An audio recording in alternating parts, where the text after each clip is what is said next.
urugamba rwa gatanu, Satani azajya mu bakomanda. Bamaze kumufata, yemeye ko bamufata, bazamukubita, bamutese amateso nta wundi muntu wambaye umubiri wigeze kuyateso, habe nubwo abayisha abantu b'igihugu cyose. Ndizera ko mwigishwe mijelele.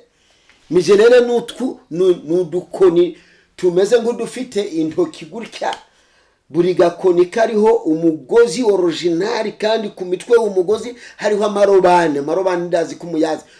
Kubita bagashwayura, amajwi ari kubaza Yesu ngo ari kubanza nawe warwaye. Aya mateso uri gutesekera abanyabyaha kandi utarakoze icyaha. Ambura umubiri ufite ubushobozi, ambura umubiri guruke ubwire papa ati papa mbabarira kweri, tuma abandi baranyishe. Nibutse igiparu abantu bavuze ngo padiri abajije umutwa yasugusuzugura abatwa twese tuzajya mu ijuru. Ibyo by'abatwa n'abahutu n'abatutsi ndibiba mu ijuru, ariko nibyavuzwe. Umutwa baza padiri abaza umutwa ati Yesu azagaruka. Ati niba atazi ko bamugize atazihende yongera agaruke, atazibeshe. Ati none ati niba atazi ko bamugize azagaruke. Baramukubise Yesu bamuziza ibyaha byanjye n'ibyawe, bakamupiga mijelele. Nibyo inkoniri ifite amashami ariho imigozi riro ubita bashwanyagura, amajwi amubaze tari kubanza wapfuye. Ambura iki gitaka, ufite ubushobozi bwo kwambura iki gitaka cy'umubiri, uguruke witahira iwanyu mu ijuru. Ubwire swaku atuma abandi ntacyo gutwara, urabona amateso, turi mu ijuru. Imana iravuga ati niyemera bari kumukubita akababara akambura umubiri agaruka mu ijuru, agakiza kazaba kabuze. Nibutse umugani abanyarwanda abarundi bakunda guca ngo ntiwanjanjwe ku gakiza kawe kavuye kure. Ndagira ngo mwene data unyumva aho uzaba uri hose ku Mucyo Wera TV, ntiwanjanjwe ku gakiza kawe kavuye kure, kavuye mu cyuya cy'amaraso, kavuye mu gukubitwa mijelele, kavuye kure. Ushaka kuhasoma nawe nibwo wakwandika Luka, kandebe neza ntaguhenda. Nibwo wakwandika Luka bice 22 murongo wa 39 kugeza 44. Luka bice 22 murongo wa 39 kugeza ku murongo wa 44. Wumve ayo magogwa, wumve iyo mijelele Yesu yakubiswe.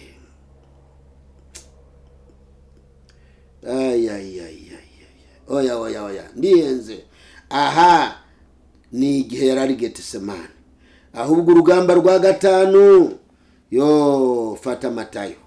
Urugamba rwa gatanu bamukubita. Fata Matayo bice 27 hera ku murongo wa 27 bice 27 n'umurongo wa 27 kugeza 31. Matayo bice 27 murongo wa 27 kugeza 31. Wumva gashinyaguro ko yakubishwe umwami wawe, umwami wanje azira ibyaha byanjye. Ndashima Imana ko nabyihannye, ndashima Imana ko mbora mpamagara amaraso Yesu ngo anyeze kugira ngo ntazongera kubabaza umwami wanje. Niyo mpamvu naririmbye ngo mwami ni wabona ngiye kujya kure yawe, umfata ukuboko ngaruri Getsemani, mbona amateso wateshejwe kubera njyewe. Ndagusaba ngo mwana w'Imana, ndagusabye mwene data nawe uhagarara uko anga ibyaha n'igisa n'ibyaha, agakiza kacu kavuye kure mu izina rya Yesu. Ubwo ni urugamba rugira gatanu. Urugamba rugira gatandatu turi mu ijuru. Imana iravuga ati urugamba rugira gatandatu bazamubamba ku musaraba. Namara kumubamba ku musaraba, amajwi azaba mukurikira. Nubwo bamaze kukubamba urwagashinyaguro, uracyafite ubushobozi bwo kwambura iki gitaka cy'icyondo ukagisiga ku musaraba, ugatumuka ukiyendera iwanyu ukabwira papa wawe, Mana ndarushe, tumundi. Ariko niyemera akarinda guhwera azabanesheje urugamba rugira gatandatu. Haleluya. Mvu urugamba rugira gatandatu inyungu turufisemo. Urugamba rugira gatandatu narinda guhwera. Haleluya. Yerusalemu hari hubakitswe urusengero rwitwaga headquarter urusengero rukuru rw'abayuda cyangwa hekalu. Ati nahwera cyemera gupfira abantu, igihuzu gikingirije ahera cyane kizosadukamo uhereye hejuru gushika hasi. Amina. Bivuga ngo iki? Ahera cyane, imbabazi z'Imana zizava mu bwihisho zikwire ku muntu wese witwa umuntu wa wundi twasomye yabumbwe mu cyondo, Imana ikamuhemeramo ubumana. Uwo muntu wese aho azobari, haba muri toilette ni abantu bose. Hari bene wacu b'abatologi bavuga ngo hoya umuntu ndi yavuga ibyo. Kandi arika niyo kamere y'umuntu. Utajya kuri toilette ubwo ntiwabura umuntu. Imana idutabare cyane. Haba muri toilette, haba mu gikoni, haba uri mu ibarabara, uri mu modoka, uri mu ndege, uri kuroba amasamaki, uri kurima, uri korora, uragiye amatungo yawe, imbabazi Imana zakugeraho. Mbwemiyera akakwibutsa ariko nubwo uririmba, nubwo ujya mu rusengero cyangwa wanze no kujya mu rusengero, wibuke ko Gehinomu irindiriye abanyavyaha ariko ujye urindiriye abagororotsi. Mbwemiyera yakugeraho ukikanga kuko ndi umunyabyaha, imbabazi Imana zikakwinjira mu zivuye ahera cyane. Ndaza mpadetaye neza ubyumve uko byari meze. Yesu ashimwe. Ubwo ni urugamba rugira gatandatu. Urugamba rugira gatandatu. Yesu adutabare. Urugamba rugira gatandatu. Vita vya sita. Urugamba rugira gatandatu kugira ngo urubone. Bwana asifiwe, Bwana asifiwe, Bwana asifiwe. Urugamba rugira gatandatu usoma n'ubundi Matayo 27 n'umurongo wa 51 kugeza 53.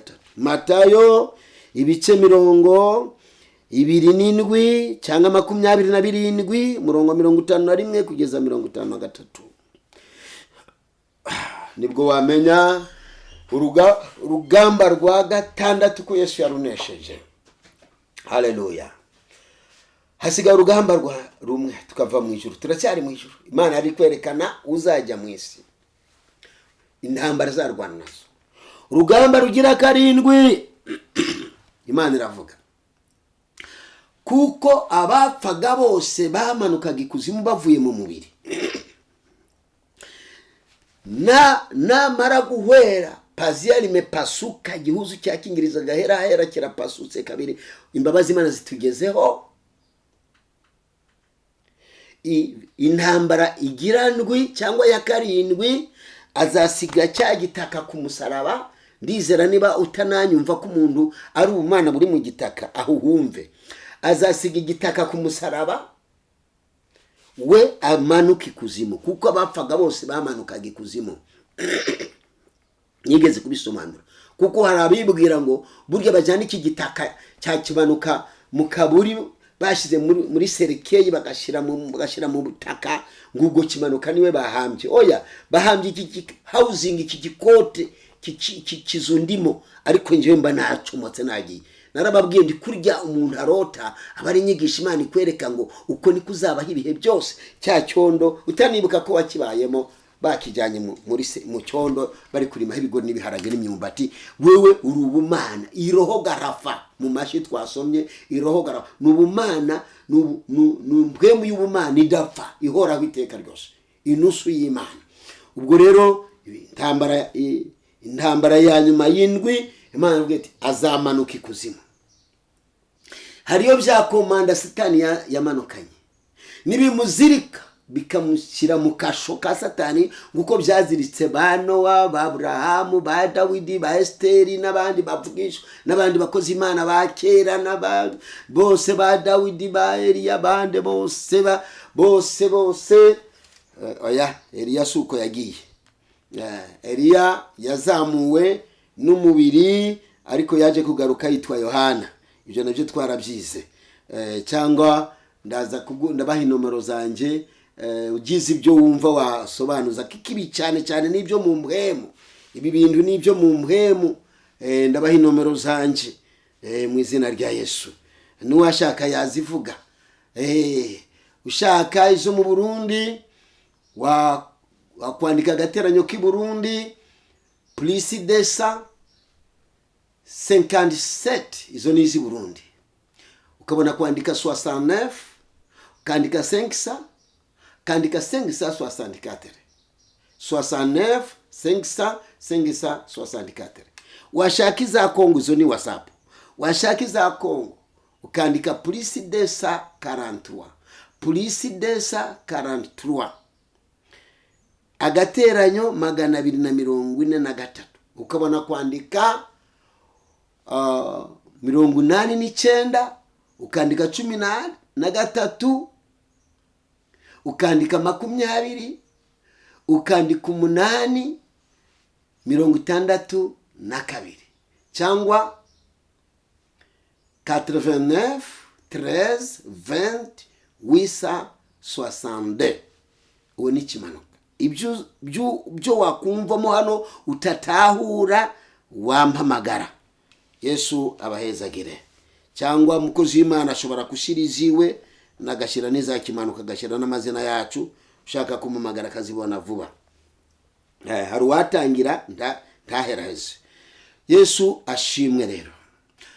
Nashiki kuzimu, bakomanda basatani bakamufungirayo, ubwo byagakiza imbabazi Imana zabazageze mu banda, ariko ndawe bazahamagara kugira ngo agakiza gakore, imbabazi zikore, basi azafungirwa mu kasho. Ariko narwani kuzima kanesha bakomanda basatani, haleluya, azurukira satani, amubohere mu ntebe ye y'ubwami, amunyagura urufunguruzo rwugaranira gabera, abakingurira makasho za satani, abohereze baboneke Yerusalemu. Nibyo twasomye hano ku murongo muri Matayo ibice 27 umurongo 52. Bagaragara Yerusalemu, yamara gukora ko kazi nawe akaza akabafata Yerusalemu akabajyana muri paradizo. Yesu wacu ahabwa icyubahiro. Ibyo ni pula y'Imana. Aho rero Imana avuga ngo uwo muntu uzemera kugenda, turacyari mu ijuru, agakora ibyo, akarwana izo ntambara ko ari 7 akazinesha, azangorera ibintu 4, lengo 4 mu Giswahili, cyangwa intumbero 4. Intumbero ya mbere, urupfu rwe, igihuzu gikingirije ahera kizasatukamo kubiri, imbabazi z'Imana zive mu ficama, zive patagadifu zikwire abantu bose. Igihe cyose uzasabira imbabazi z'Imana uzazibona, udakubiswe, utazanye inka, utagiye kwirukanga ku numa, kandi umuntu kugatweke.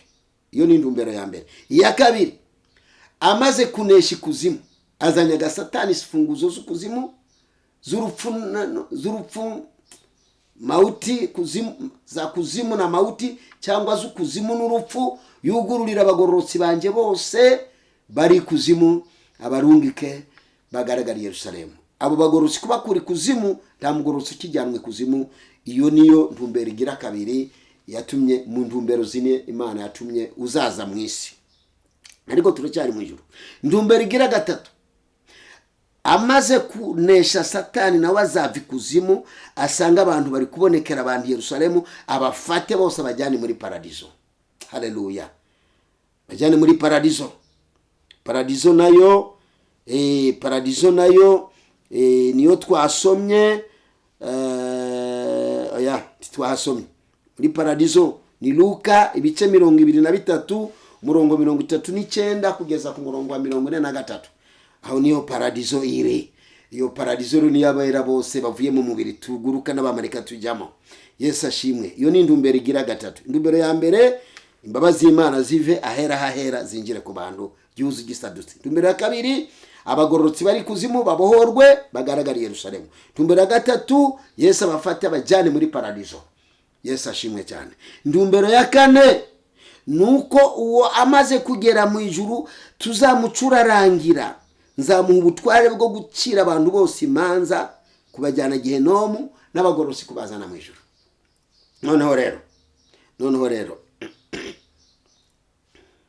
rero isaha yanje niyashika nzamutuma agenda azane barya yabohoje ikuzimu, azane n'abamwizeye bagaca mu rupfu bakaba bari muri paradizo hamwe nabo yabohoje ikuzimu, n'abazaba bakiri mu mubiri inzambi zovuga bahindurwe guhumbya no guhumura, bose abazane hano mu ijuru dukore munsi mukuru. Bazaba bitwa umugeni we wabacunguye yitwa umukwe. Haleluya. Iri niryo jambo Yesu yavuze ngo ari gutanga ifunguro ryera ari habigishwa, arababwira ngo nzongera gusangira namwe vino yo mu ijuru n'abagejeje mu ijuru. Haleluya. Dusubire mu ijuru rero, dusubire mu ijuru. Yesu ashimwe cyane. Imana imaze kuonesha izi lengo ine, Imana icisha amaso mu bakuru bose muri bya bizima. Imana irabaza ati ninde sasa witeguye kugenda kurwaniza uru rugamba, kurwaniza intambara, kupigana vita saba, uzarwana n'izi ntambara indwi, ankorere ibyo byose. Ninde? Imana iraba mu bakuru, buri mukuru wese akaraba ku ruhande. Imana itantunga urutoki ngo niwe ugenda. Imana iraba ku bamarayika bakuru ba Mikaheli? Hapana. Imana iraba ku bizima bine? Hakuna. Ntawameye. Mwihangane, so mutuzi iki gitaka kirashaje, ariko turagikoresha iby'ubugororotsi bizatuma duhurira na benshi mu ijuru. Kanza amasengera mu izina rya Yesu.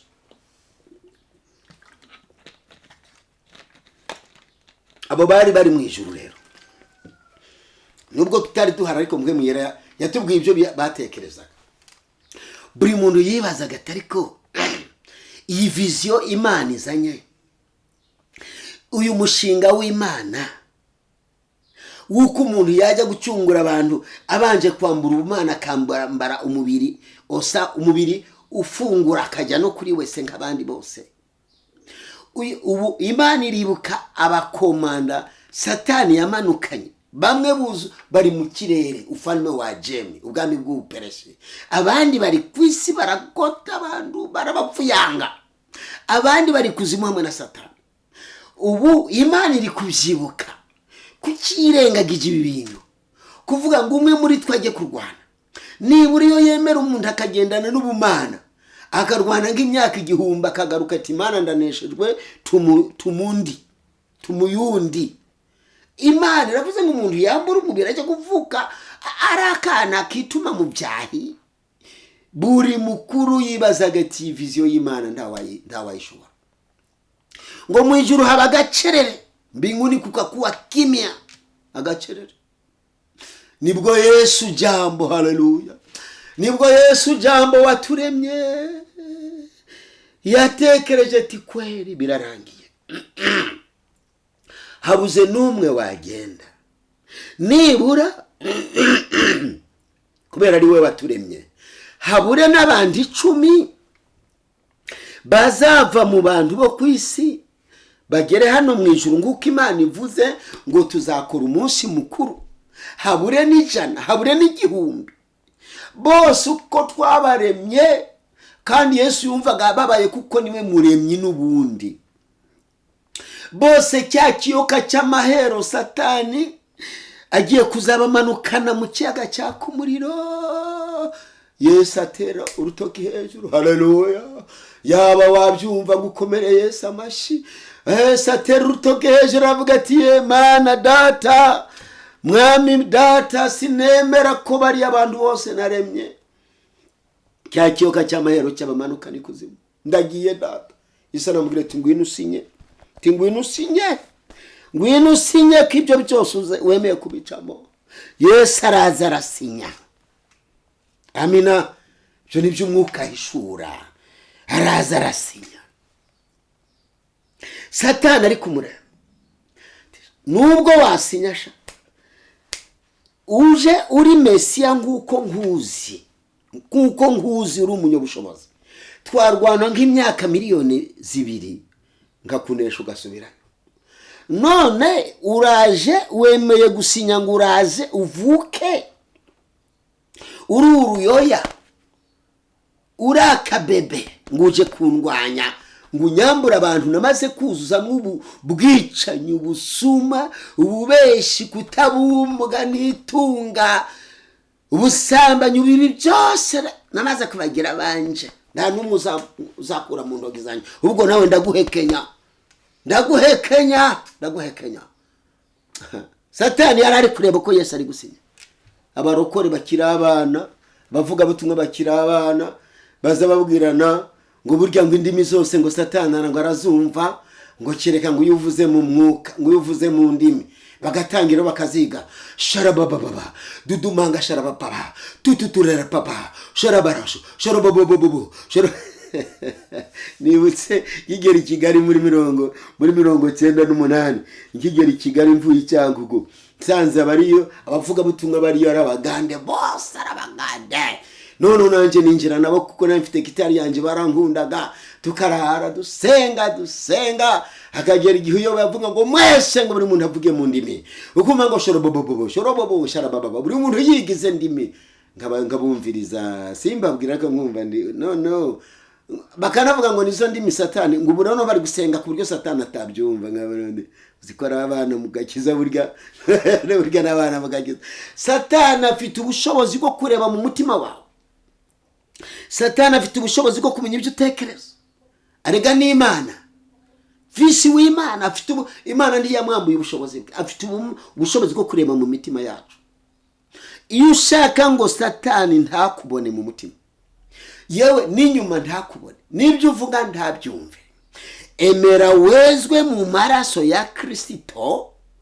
Amaraso Yesu akufunike y'abadayimoni baturebye basanga turi umuriro. Haleluya. Tuba turubeya rw'umuriro. Nugura flash yanje y'ikirundi Kinyarwanda uzasanga mwinda y'umwana w'umurundi wo mu Rumonge. Isi yatanze ku badayimoni bamarana imyaka 6 kuzimu, ariko yari yavuze izina rya Yesu umunsi bamutwara. Yes, imyaka 6 ishize Yesu ajya kumubohoza.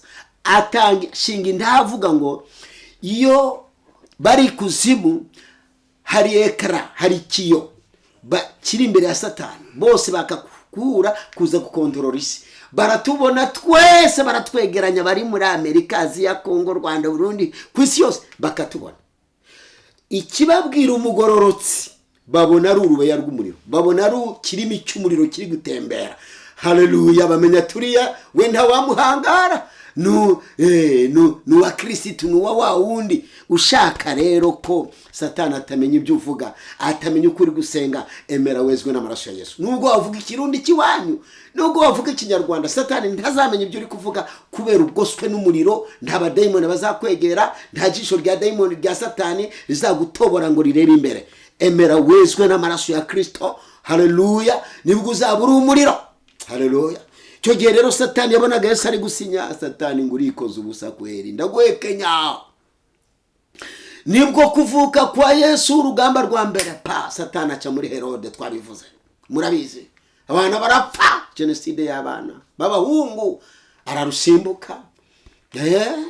Intambara ya kabiri, vita vya pili, twabivuze.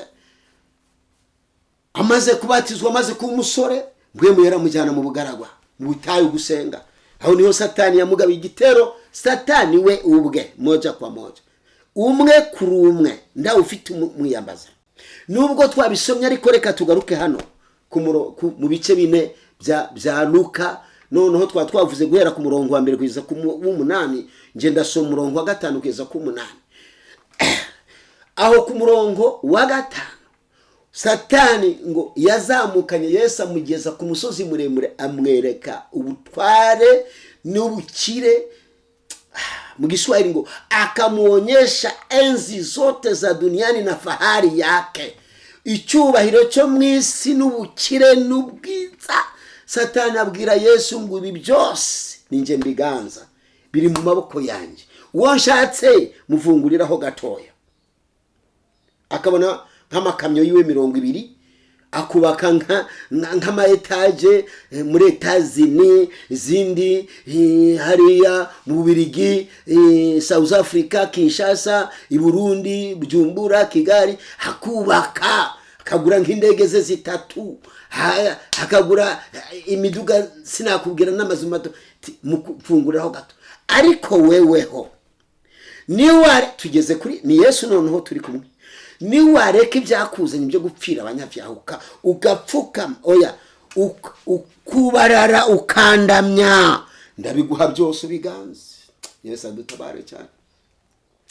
Iyo niyumviriye iri jambo nkibuka abigisha abantu n'abavugishwa abantu baduha amazu, bakaduha imiduga, bakaduha amavizo yo kujya Amerika, ukagira ngo Amerika ntibapfa, ukagira ngo Amerika Satani ntagera, ahubwo nibo Satani yishurwa agashinyaguro.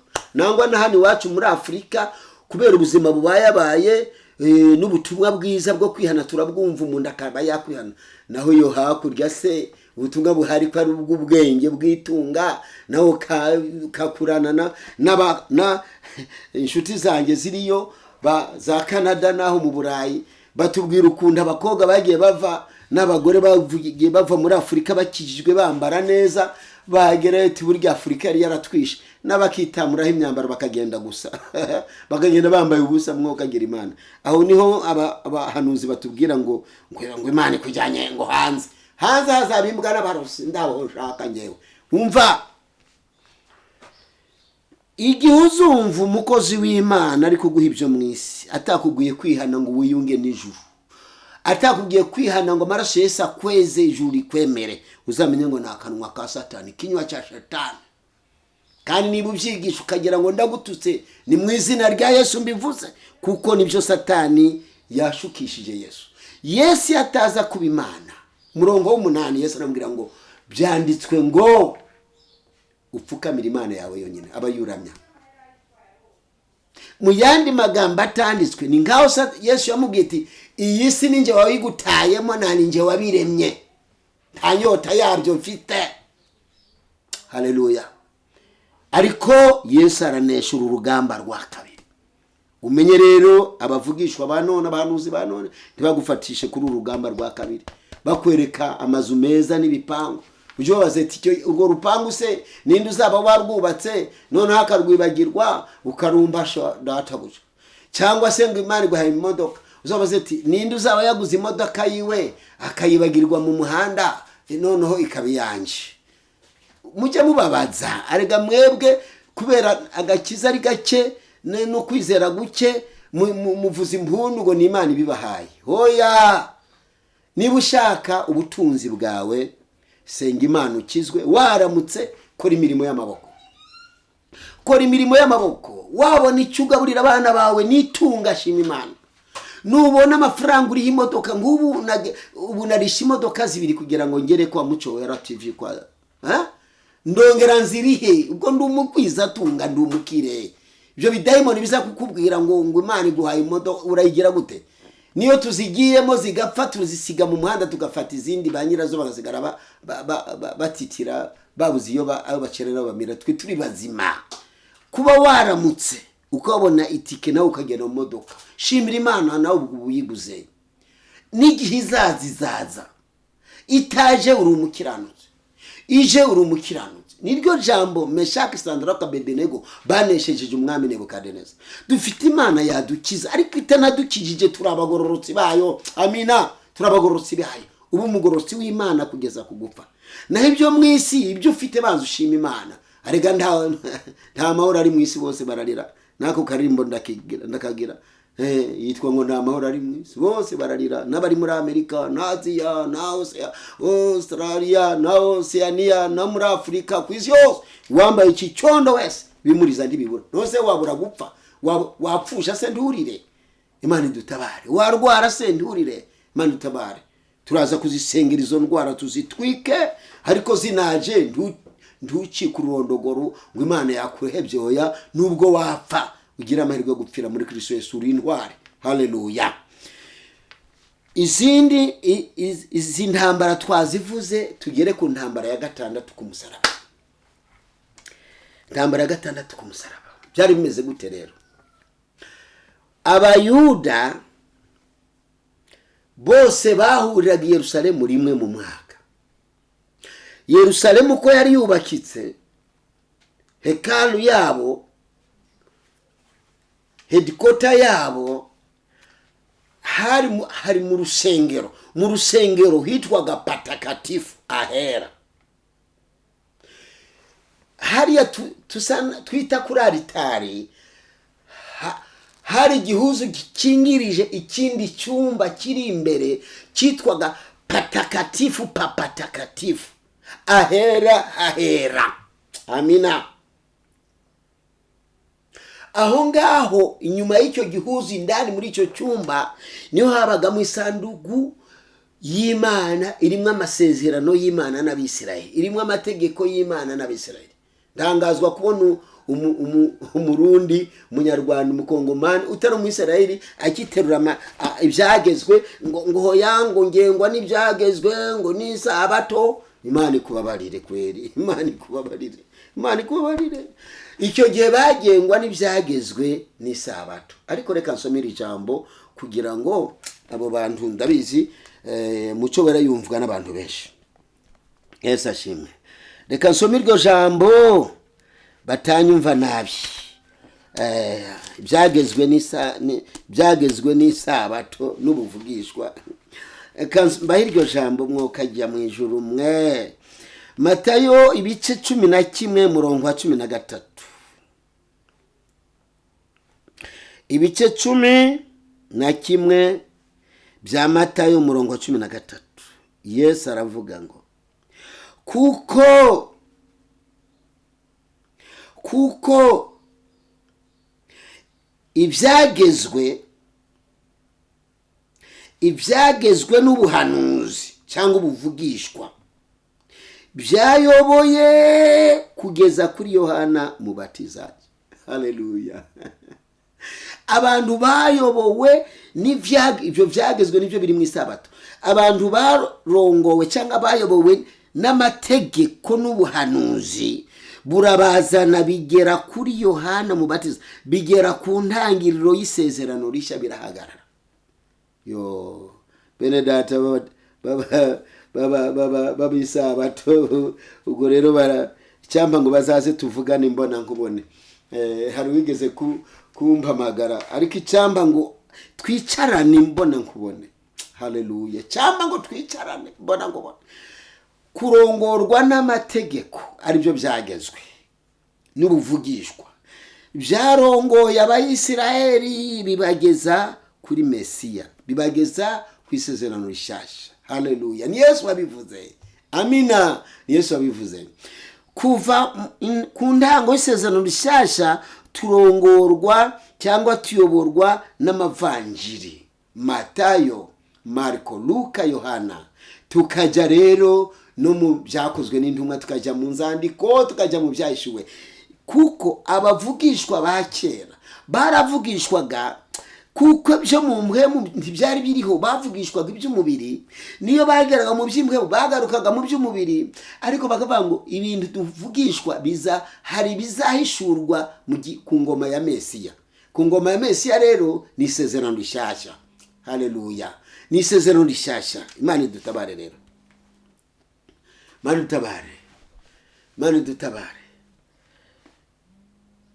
idutabare. Bwana asifiwe. Imana idutabare. Reka tugende rero tujye rero i Yerusalemu ko hari hameze. Uko ibyagezwe byategeka ni kamatili sakoshi bawitosha hapo. Ibyagezwe uko byategekaga, byategekaga noneho aho hera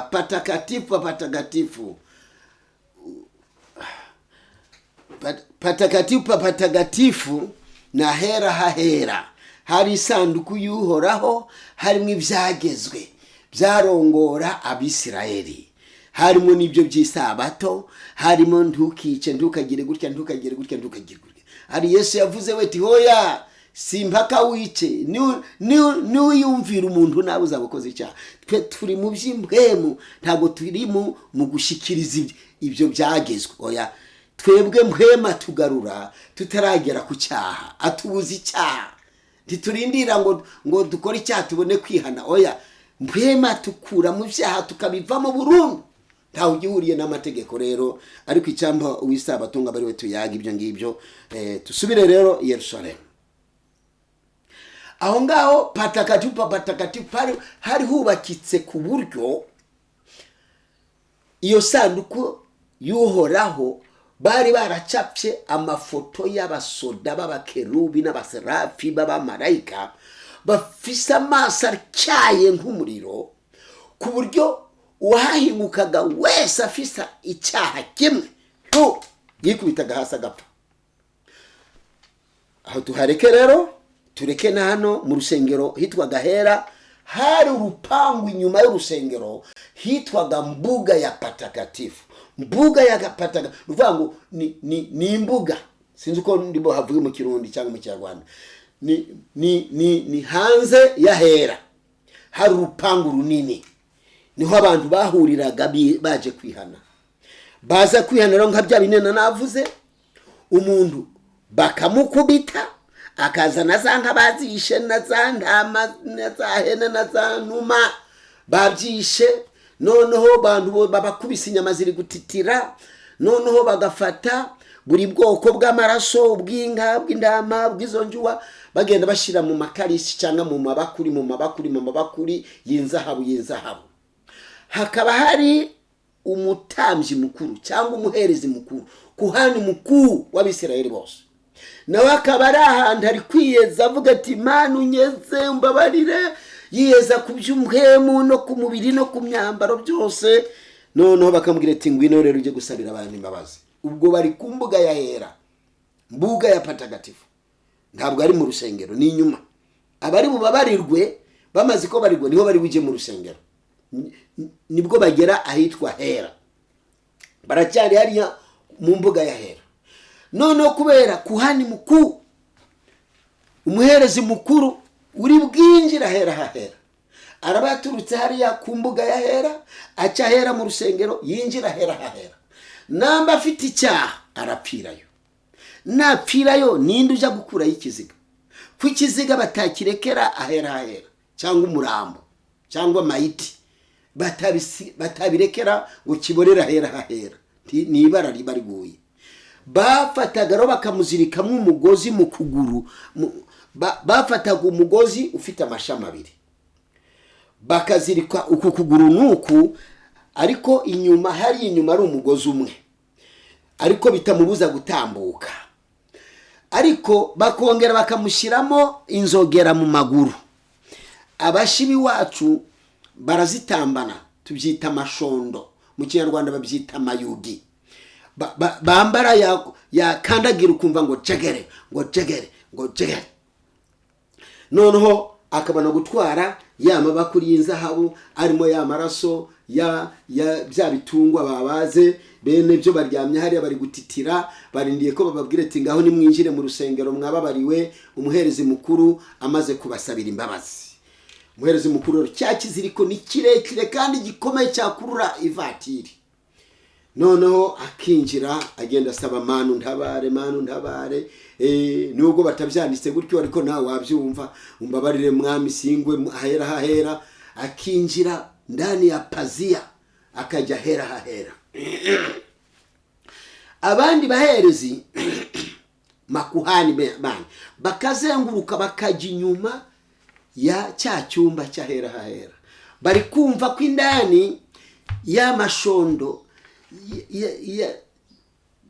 ya nani yambaye ku maguru ziri kujegera, ko zijegera, ari kugenda afata amaraso atera ku isanduku y'Uhoraho, asabira abatanze inka, asabira abatanze intama, amaraso y'intama, amaraso y'injuwa, y'inuma, abasabira. Baza kumva ya mashondo cyangwa amayugi ntari kujegera, bakumviriza, bakumva ndagakacira ndagakoma tiyambaye inka, tuziko yaba yapfiriyemo, bakiruka bakajya gufata cya kiziriko, bakurura, bakumva ikintu kiri gukururika, basi bakabwira abantu babakubise, inyama ziri gutitira, amaraso ari kupfa, ni mutaha imbabazi ntazo. Imana idutabare cyane. Aha niho hatuma umenya ngo burya sinzongera kwanjandwa ku gakiza kwanje, ngo ndajya mu byaha kandi nitwa umukizwa, nitwa umurokore, nitwa umuririmbyi, nitwa umuvugabutumwa, nitwa umuhanuzi, nitwa umupasitoro, nitwa umukozi w'Imana uhagarariye Imana, sizongera kwanjandwa ku gakiza kanjye ngo ndajya mu byaha. Kavuye kure. Cyo gihe Abisiraheli bagahaguruka bakajongonya n'inka zabo zabazwe. Ntawe nuvuga ati munsubize inka zanjye. Bazi kwahere genda jogonja. Basa akagera imuhira akabwira umugore n'abana ati imbabazi zabuze. Umuherezi mukuru yapfuye nawe yari umunyabyaha, burya twese turabanyabyaha. Bagafata ibihungu bibiri by'ingufu bikajya gufata cya kiziriko cyangwa bingahe, bakakurura cya kiziga cyangwa wa murambo w'umuherezi mukuru cyangwa umukuhani mukuru, bakagicisha harya mu rusengero kikagera ku mbuga yahera, bakabona gushira niba ari muri Serekeye aho bashira, bagatero bakajya guhamba. Uwo munsi uwo mwaka imbabazi zikabura ku Bayisiraheli. Kangaruke ku bantu barwanira ubutware bwo mu madini.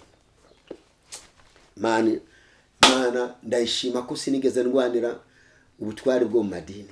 Oya, nta mwanya nigeze ndwanira w'idini rwose.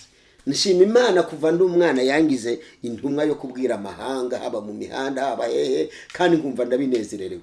Nta n'umushahara ndigera mfata mu rusengero ngo nanjye ngo ngiye imbere ya kondabule w'ishengero ngo ampe 5,000. Oya, Imana yampaye utwanje, ndikorera utwanje, ibi bitabo byanje iyo mbidandaje ndi kuvuga ubutumwa, ndi muri Kongo mafisi by'igiswahili, mfite n'amaflash bakagura, iyo ndi mu Burundi cyangwa mu Rwanda mafisi kikirundi kinyarwanda bakagura, ubwo abana banje nabo bakabona Minerval. Imana ishimwe kuko numva mbumbwe nyuzwe nuko Imana yangize. Nawe rero wa mushumba we mwungere nyurwa basi nuko wagizwe, ariko ukizwe neza. Representa legale nyurwa nukuri ariko ukizwe neza. Wowe revera nyurwa ukizwe neza. We wa muhanuzi, we wa muvugabutumwa, we wa muririmbyi, wa mucuranzi, dukizwe neza. Ejo tuzava muri iki cyondo dutahe mu ijuru ry'amahoro, kandi tuzanabona uko ubutumwa bwabo twagiye dufashanya tunasengerana. Imana ishimwe cyane. Noneho abarwanira imyanya yo mu nsengero, kambabazi, uramutse wari umwe mu makuhani cyangwa abanditsi cyangwa abafarisayo baraho, umuherezi mukuru arapfuye bagiye kumuhamba, imbabazi zirabuze, bakavuga ati ngaho nimwirebe mwo undi twagira umuherezi mukuru, kuko abantu bakunda ibyubahiro. Ninde wari kwemera uwo munsi cyangwa muri uko kwezi cyangwa muri iyo minsi? Arega bashobora no kumara imyaka 2 nta muherezi barabona. Ninde ko mu Rwanda mushaka ibyubahiro byo mu mashengero?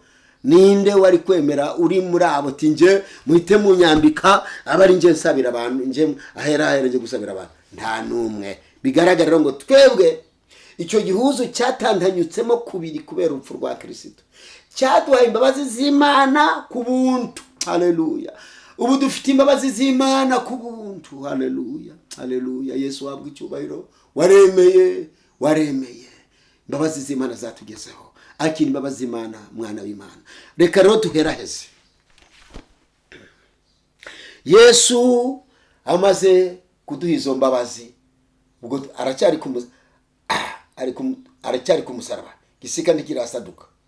Dusubire mu buryo bw'embwemu, ibitaboneka n'amaso y'umubiri ariko biriho, bitari no kwandikwa byose ngo bishoboke. Akiri ku musaraba ariko yemera gupfa, ari kuvuga ngo Eloi Eloi lama sabakita, data ko murumbinukije umugongo. Ikuzimu Satani we yateranyije inama y'igitaraganya, yateranije inama y'igitaraganya. Ibyo nibyo mbwemu yerahishura, kuko ntiyari kurekeraho. Nabahamagara abakomanda ati uyu ko twamurwanyije kuva akivuka kugeza no musi, kandi uku kwemera gupfira abantu niko kunesha kwiwe, niko kuneshwa kwacu. Dukora iki? Woni komanda w'abadayimoni witwa Satani aho Lusofero. Dukora iki? Bakomandeti nyakubahwa, ibyo wadutumye byose twarabikoze, twaramurwanyije, ibyo wadutumye ntabyo tutakoze. Satani abwira ati dusigaranye, tunabakia na silaha moja, dusigaranye ikigwanishwa kimwe gusa. Ni ikihe databuja? Nitwe dufite imfunguruzo z'urupfu na kuzimu. Tufite urufunguzo rwo kugaranira abera mu makasho zacu. Ubu rero mumwitege, kuko agiye kuva ku musaraba hano.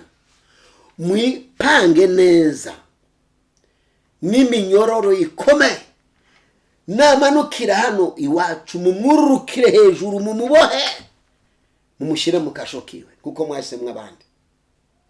Akabananira akanyukara bagashobotse. Hari ibitabo bikomanda Bibiliya bigeraho ngaho. Umva, bya komandeti turamufata, biritegura. Arabwira ati ariko mumenye ko singa Dawidi, oya, singa Abrahamu, oya, singa abahanuzi, oya, ni Mungu. Biripanga bya komanda. Bitabo bikomanda birasema, biravuga ngo Yesu yavuye ku musaraba ikuzimu, ngo yaja tontoma nk'intare y'umuryango wa Yuda, alishuka kinguruma kama simba wa Yuda. Bya bikomanda byose byituregura hasi, byose birawera biragarama. Yesu umwami wacu yururukira Satani na bamubohera mu ntebe y'ubwami. Uwo mwana wo mu Rumonge witwa Ndayizeye, ndamufite muri flash, kuko yavuze ibyo twari twaramenye kuri Dawudi bifoko kera tukiri muri Zaire, kera iwacu tukiri n'abasore. Nukuvuga ngo abohera uwo Satani mu ntebe y'ubwami, amunya urufunguruzo rwugaranira gabera. Uwo mwana Ndayizeye ahamya ko Satani aboheye mu ntebe. Haleluya. N'umwami wacu amuboheyemo sasa. Yo tuba turi kumwe mu rusengero mangwire, tumukomera amashyi cyane, anezerwa aho ari mu ijuru, sibyo ko naha hari. Yesu wakira icyubahiro cyawe. Abohera Satani mu ntebe y'ubwami bwe, amunyaga urufunguruzo, niko kugururira abera bose abagororotsi bari mu makasho. Satani harabarungika bagaragara i Yerusalemu, wagira ngo umufate akagucika.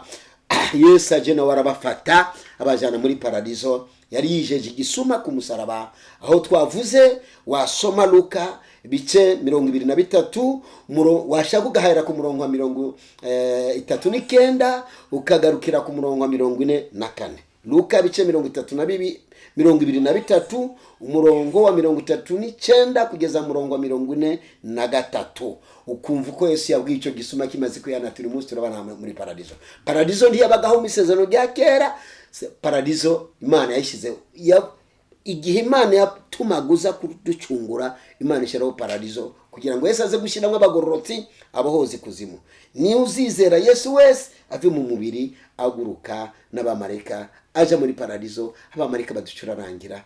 Yesu ashimwe cyane, Yesu ashimwe. Yesu ataha mu ijuru rero amaze gushyira abera muri paradizo.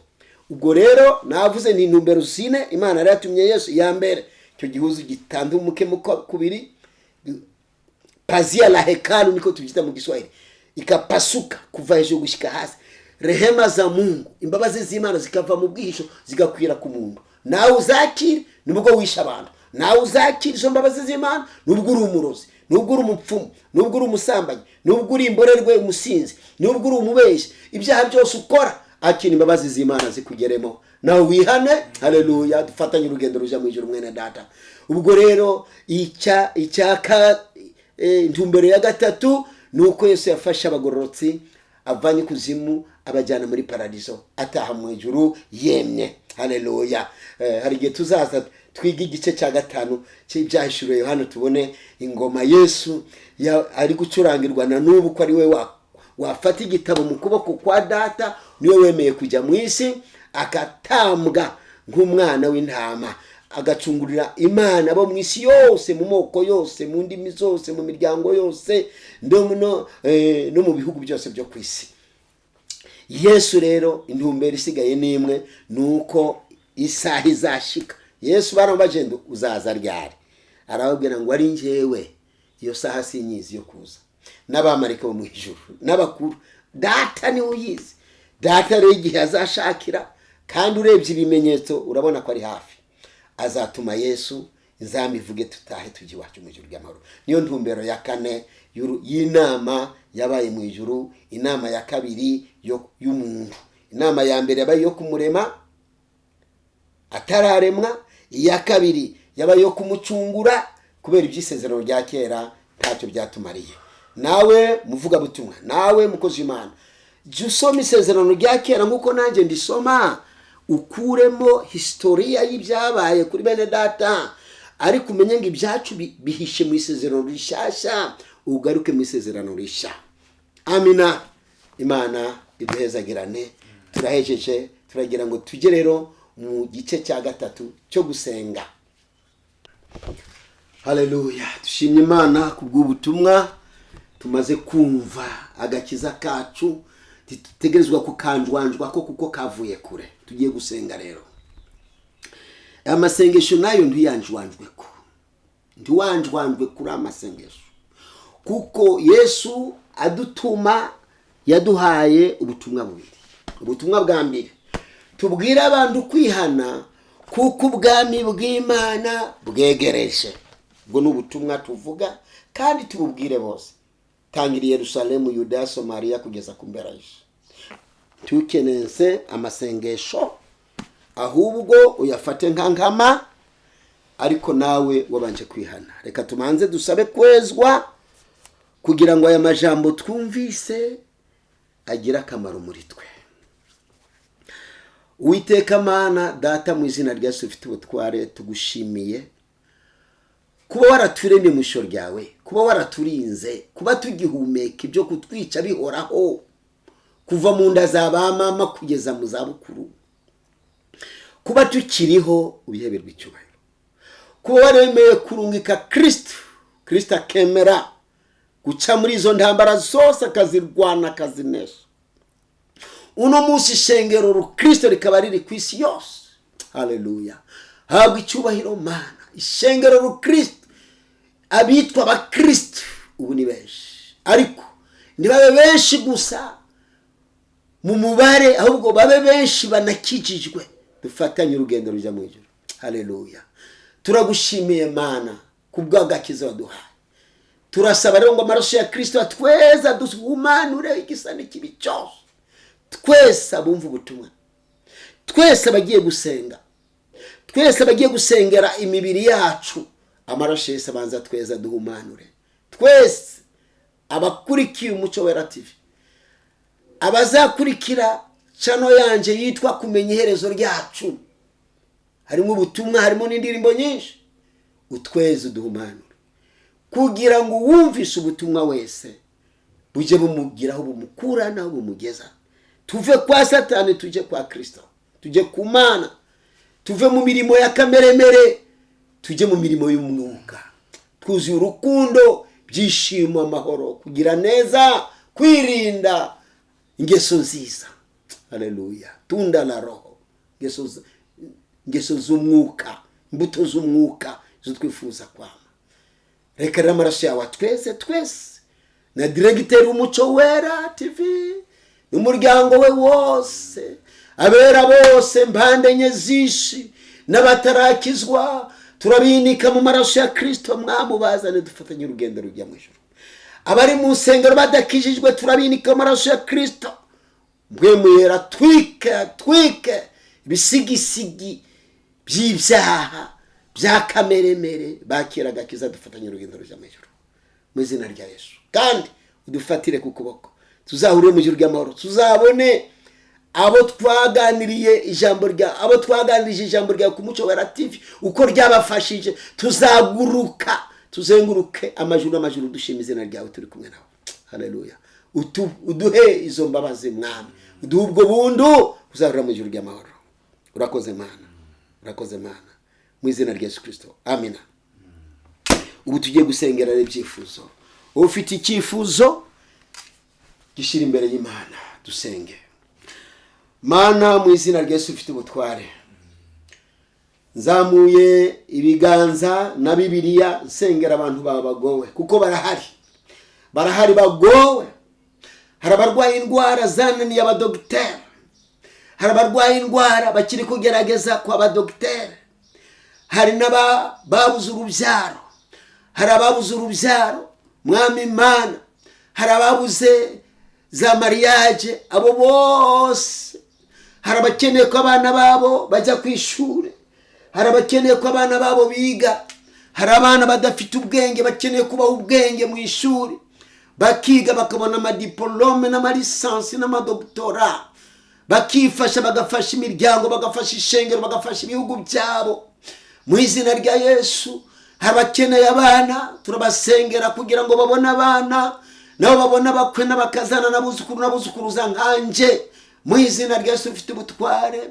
hari abakeneye amazu yo kubamo bakava mu bukode bakabona amazu yo kubamo, mwami Imana turabasengeye nabo bagashima izina ryawe. badafite amazu yo kubamo bose mwami Imana,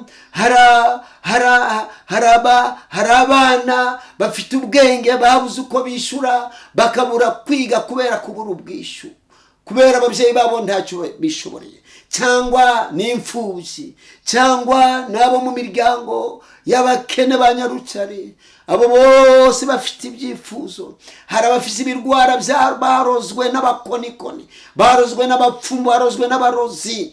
abo bose bafite ibyifuzo bitandukanye, mbaroshe mu maraso ya Kristo, muri nishingikirije ijambo rya Kristo, mbaroshe mu maraso ya Kristo. amaraso Yesu yururuke mu mitwe, abarwaye mu mutwe bakire gukira. amaraso Yesu yururuke mu bwonko, yururuke mu maso, yururuke mu matwi, yururuke mu mazuru no mu kanwa. indwara zose barwaye ziturirwe, turazitwikisha amaraso ya Kristo mwami mu izina rya Yesu. amaraso Yesu yururuke mu mihogo yabo, barwaye imihogo bakire gukira. amaraso yururuke mu majosi no mu bitugu no mu gatuza no mu nda no mu mugongo no mu maboko hose no mu maguru. amaraso Yesu Kristo atembe mu mitsi no mu misokoro no mu maraso no mu magufa no mu mubiri no mu mazi y'umubiri hose, bahinduka amaraso ya Kristo. maze amaraso Yesu atwika izo makansere, atwika amakanseri, atwika amadiyabete, atwika amaperetansiyo. amaraso Yesu aturire ibyago byose byavuye ku barozi, abadayimoni bo mu kirere bibunza, abadayimoni bo mu mibande, abadayimoni bo mu misozi, abadayimoni bo mu makaburi, mu marimbi, bose turabatwikisha amaraso ya Yesu mu bantu bawe. abadayimoni bava mu miryango turabatwikisha amaraso ya Yesu, atuma abantu batabyara mwami Imana turatwikisha amaraso ya Yesu. amavirusi zose niba ari amaraso y'umugabo n'umugore bidahura, turabayinjiza amaraso ya Yesu. amaraso ya Yesu atazanure, ayategure neza, ategura amaraso yabo neza, atangire guhura, batangire kubona ibibondo, babyara abahungu n'abakobwa, nabo bashima izina ryawe, bazana amaturo y'ishimwe mu nsengero. aho basengera niho bazajyana amaturo y'ishimwe mu izina rya Yesu. abarwayi bose turabinika amaraso ya Yesu. reka amaraso ya Yesu atembe mu mibiri yabo, bamaze kwezwa, bamaze gutungana. amaraso ya Yesu aturire ibyo bafungura byose tubivanze n'amaraso ya Yesu. ibyo bafungura bihinduka umuti wo kubakiza. ibyo banywa byose tubivanze n'amaraso ya Yesu, bihinduka umuti wo kubakiza mu izina rya Yesu Kristo wa Nazareti. amazi yo koga n'isabune tubivanze n'amaraso ya Yesu, bihinduka umuti wo kubakiza. amavuta bisiga turayavanze n'amaraso ya Yesu, ahinduka umuti wo kubakiza. ndetse imyambaro yose bambara, imyambaro yabo yose tuyinitse amaraso ya Yesu, bayambaye ihinduka umuti wo kubakiza. aho bakandagira baje bakandagira amaraso ya Kristo, babona umuti wo kubakiza. bicaye amazu yabo yose tuyinitse amaraso ya Yesu, aho yakwicara hose mu ntebe yiwe, abicaye amaraso ya Kristo ahinduka umuti wo kumukiza. aryamye ibyumba byabo byose byuzuye amaraso, by'abapapa iby'abana babo byuzura amaraso ya Yesu, baryamye amaraso ya Yesu, ubu umuti wo kubakiza. abadogiteri b'ijuru babaguma iruhande, bahandura amavirusi y'amakanseri, amavirusi y'amaperetansiyo, amavirusi y'amadiyabete, amavirusi y'amaestoma, amavirusi y'ibirwara byose turaturiza amaraso ya Yesu mwami. haleluya. Uhora utwumva nubu twumvire. Aba bantu bazashinga intahe ku Muco Wera TV, bazashinga intahe ko bakurikiye amasengesho bagakira, bajyane amaturo y'amashimwe mu mashengero yabo, naho bature bashime ko wabakijije, uko watabaye uyu mwana wari wageze ku rupfu, ari kwisabira gupfa, mama wiwe musabira gupfa, papa musabira gupfa, kugira ngo baruhuke, mama atakijya mu murima, atakijya mu mirimo. Uko watabaye uyu mwana, tabara abantu bose bafite amagorwa, haba muri Amerika, muri Aziya, muri Oceania no muri Afurika, ku isi yose. Turabinika amaraso Yesu. Uzumva ubu butumwa wese, uzumvira isengesho, yakira agakiza, yakire kwezwa. Nyuma yaho ibibazo by'umubiri byose amaraso Yesu abitwike mu izina rya Yesu rifite ubutware.